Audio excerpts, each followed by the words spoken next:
Good morning বন্ধুরা, তোমার সকলকে স্বাগত আরতি ডেলি ব্লগে। এসে গেছি একটা নতুন ব্লগ নিয়ে। তো দেখতেই পাচ্ছ সকাল সকাল সমস্ত টবের মাটি কোপানো কাজ হয়েছে। আজকে একদম আবহাওয়াটা সত্যি সুন্দর আছে। বেশ কিছুদিন ধরে সকালবেলা আসছিলাম গাছগুলোর পরিচর্যা করার জন্য, কিন্তু পারছিলাম না, একটু একটু জল দিয়ে পালাচ্ছিলাম। তো আজকে সমস্ত গাছে অনেকগুলো ঘাস হয়েছিল, ঘাসগুলো সব ফেলে দেওয়া হলো। আর প্রত্যেকটা গাছের গোড়া বেশ সুন্দর করে যতটা সম্ভব কুড়ে দেওয়ার চেষ্টা করছি। আর এখন তো সকালবেলা স্কুলও খুলে গেছে, কত ছেলেটেলেও পাওয়া যাচ্ছে না যে কাজ করাবো। অগত্যা নিজেকেই করতে হচ্ছে। এই গাছগুলো যে কেন মরে গেল বুঝতে পারছি না। গাছগুলো কুড়ে দিয়েছি, সার ফার দেবো। এই দেখো অনেক ঘাস ছিল গাছটা, তো সেই ঘাস সব ফেলে দিয়েছি। আর একজনকে লাগিয়েছি আমি ঝাড় দেওয়ার জন্য ছাদটা। তো ঝাড় দিয়ে ও আবার নিচে গেল বস্তা আনতে। এই দেখো পেলে বস্তা পেয়েছে। একদিকে ঝাড় দিয়েছি আমি, আর একদিকে নোংরাও করেছি। এই দেখো এই দুটো ঘাস ফেলতে হবে। পুজো হয়ে গেছে, এবার যাবো রান্নাঘরে। পুজো করে জাস্ট উঠলাম, তো এখন বেজে গেছে 10টা, এরকম বেজে গেছে। ছেলে স্কুল থেকে চলে এসেছে, আজকে তো কম ক্লাস হয়েছে। তো চলো এবার যা রান্নাঘরে কিছু টিফিন করব, তারপরে রান্নার ব্যবস্থা। এখানে গাঁদার পাতা নিয়ে এসেছি। আমি গেছিলাম ফুল তুলতে, পাশের বাড়ি থেকে ফুল তুলতে গিয়ে নিয়ে এলাম। দেখতেছি অনেকগুলো লত বেশ সুন্দর ঝুলছে, ওদের বলেই নিলাম, ওরাও নিয়েছে আমিও নিলাম। একটুখানি এটা দিয়ে বড়া করব। মুসুর দিয়ে খেতে বেশ ভালো লাগে বড়াটা, কিন্তু এখন এত লোডশেডিং হচ্ছে, যদি আবার মুসুর ভেজাবো বাটবো তখন আবার দেরি হয়ে যাবে। ওই জন্য আজকে বেসন দিয়েই করে দেবো। এই সময় কারেন্ট আছে, চটপট করে পাতাটা ছাড়িয়ে একটুখানি ঘুরিয়ে নিই মিক্সিতে। কারেন্ট চলে গেলে আবার মুশকিল। একটু ওয়েদারটা 19-20 হলে আগে কারেন্ট চলে যাচ্ছে, মহা সমস্যা। আর ওয়েদার খারাপ না হলেও বারবার লোডশেডিং হচ্ছে, যাওয়া আসা করছে, কী ব্যাপার কে জানে। চলো এগুলো চট করে ছাড়িয়ে একটু ভালো করে চেক করে নিই। বৃষ্টি পড়ছে তখন মাঝে মাঝে পাতাগুলো চেক করতে হবে ভালো করে, পোকা টোকা না ডিম পেড়ে দেবে।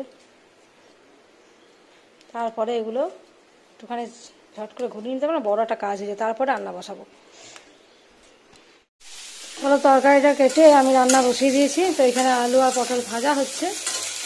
অনেকগুলো রান্নাই হচ্ছে আজকে, যেহেতু নিরামিষ করছি, মঙ্গলবার।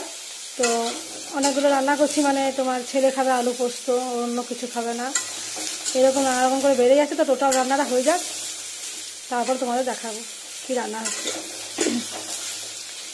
কিছু করতে হচ্ছে বাপির জন্য। আছি মাত্র 3 জন বাড়িতে, অথচ রান্না বান্না 3 থেকে 4টি লোক আমাদের বাড়ি। তো তার মধ্যে দেখতেই পাচ্ছ অনেকগুলো রান্না হয়ে গেছে। তো তোমাদের পরে আমি শেয়ার করছি কী কী করছি। আপাতত এটা আমি ভেজে নিই ভালো করে। চলো রান্না কমপ্লিট হয়ে গেছে। এখানে আছে পটল ভাজা, আছে কুঁদরি ভাজা, আর এখানে আছে গাঁদালা পাতা আর আলু ঝিঙে দিয়ে ঝোল। এখানে আছে এটা কি, এটা সরি এটা হচ্ছে ভুলে যাচ্ছি, আলু পোস্ত টমেটো দিয়ে, মশলা গোলমাল হয়ে যাচ্ছে। ছেলেরা খুব বিরক্ত করে খাবে আর কি, জন্য। এখানে আছে ভেন্ডি সর্ষে দিয়ে, আর এটাতে আছে পাঁপড় ভাজা, ফ্রাইমসগুলো ভাজা। আর এটা আমি রাত্রের জন্য সবজি করে নিয়েছি একটা, এটা রাত্রে। আর এখানে হচ্ছে করলা ভাজা। তো করলা ভাজা তো ছেলে কিছুতেই খেতে চাইবে না, তো যদি সেদ্ধ হয়েছে 2-1টা টুকরো ওকে দেবো, ভুলিয়ে যদি খাওয়াতে পারি। আর না তো ভাজা হতে থাকো, ভাতটা বেড়ে দিই। আজ অনেক দিন পরে এলাম নার্সারিতে। আসলে অন্য রাস্তায় হাঁটতে যাওয়া হয়, অবশ্যই এদিকটা আসা হয় না, কেননা এত নার্সারিতে ঝোপ হয়ে গেছে। আর বর্ষার দিন তো আমি ওই জন্যই ভয়ে আসি না। মানে জঙ্গলের মধ্যে হচ্ছে নার্সারিটা, তোমরা দেখেছো আমার ব্লগে আগেও। দেখতে পাচ্ছ কত রকমের বড় বড় গাছ হয়েছে। তো যাই হোক, চলো এখানে আনারস গাছটা দেখাবার জন্যই তোমাদের আমি শেয়ার করতে গেলাম। তো আনারসটা দেখেছো কতগুলো আনারস ধরেছে। আমি এরকম আনারস গাছ দেখিনি যে একসাথে 4-5টা চারধার থেকে বেরোচ্ছে। এটা আমার ধারণার বাইরে ছিল, নিজেও দেখলাম, তোমাদের দেখালাম। এই যে মামি এসেছে, পাশের বাড়ি বোন এসেছে, সবাই মিলে এসে আমরা একটু ঘুরে ঘুরে দেখছি। আমি কিন্তু বেশ ফাঁকা জায়গায় আছি, কারণ আমার পোকামাকড়কে ভীষণ ভয় লাগে। আর আম গাছটা তো কী আম গাছ ভাই বলতে পারলো না, তো দারুণ লাগছে আমটা, ওই জন্য তোমাদের সাথে শেয়ার করলাম। একটু আগে হাঁটতে গেছিলাম, হেঁটে ফিরলাম। তো এখন এখানে দুধটা ছানা করছি, আর এরপরে একটু পরে রুটি করব। একটু পরে করবো রুটি, সন্ধে টন্ধে সব দিয়ে দিয়েছি। এবার একটুখানি বসবো। আর যেহেতু ছেলের এখন টিউশন নেই, ভাবছি গানটা নিয়েই বসবো, একটু গানটা করে নিই, তারপরে রুটি করবো উঠে। রুটি করা হয়ে গেছে, তারপর চলে এলাম ছাদে, একটুখানি গাছে জল দেবো বলে।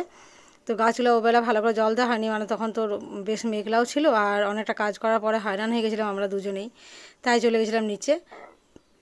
আর এখন ভাবলাম যদি গাছে একটুখানি জল না দিই, গাছগুলো বেশ করে কোড়া হয়েছে তো তখন অসুবিধা হয়ে যাবে, গাছগুলোর বাঁচাতে পারবো না। তো সেই জন্য আমি এখন চলে এলাম ছাদে, একটু গাছে জল দিয়ে দেবো, তারপরে নিচে গিয়ে খাওয়া দাওয়া করবো। তো চলো, মোটামুটি সব গাছগুলো জল দেওয়া হয়ে গেছে, এবার নামবো নিচে। চলো, খাওয়া দাওয়া শুরু হয়েছে। এখানে তো সবজি দেখতেই পেয়েছো, ওবেলা সব কিছু করে রেখে দিয়েছিলাম, এখন বাজে মোটামুটি 10টা। তো আর লেট করব না, এবার খাওয়া দাওয়া করে গ্যাস ট্যাস মুছতে হবে। আর আজকের ব্লগটা এখানে শেষ করছি। যদি ভালো লেগে থাকে অবশ্যই একটু লাইক কমেন্ট শেয়ার করে দেবে। যারা এখনও সাবস্ক্রাইব করেনি প্লিজ একটু সাবস্ক্রাইব করে দেবে চ্যানেলটা, সাবস্ক্রাইব করে চ্যানেলটার পাশে থেকো। আর আগামীকাল দেখা হচ্ছে নতুন ব্লগে নতুনভাবে। সকলে ভালো থেকো, সুস্থ থেকো। আজকের মতো রাখি, গুড নাইট।